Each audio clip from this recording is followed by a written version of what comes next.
barang ini adalah back to back connector. Okey. Iaitu ni dua skru, satu skru dalam ni. Kemudian mesti kena ada ni port 14 yang panjang. Okey.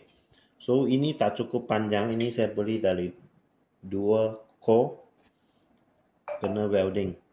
Okey, kena welding 1 jari panjang. Okey, caranya buat lubang 8 mm. Okey, sini pun buat lubang.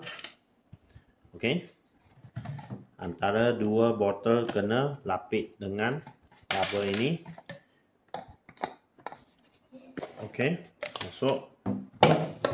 Kemudian skru ini kalau boleh letak satu kertas supaya dia lekat. Okey, lekat dengan port ini. Okey, lekat sikit lah. Masuk. Okey.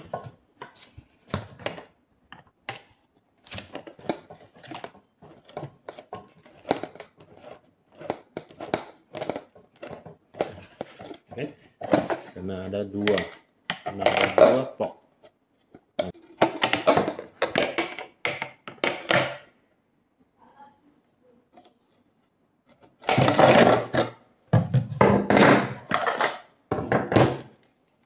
Siap.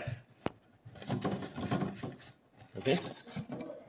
Kalau boleh bagi dibentuk dia macam ni. Siap. Okey, sini tempat masuk roket, sini tutup.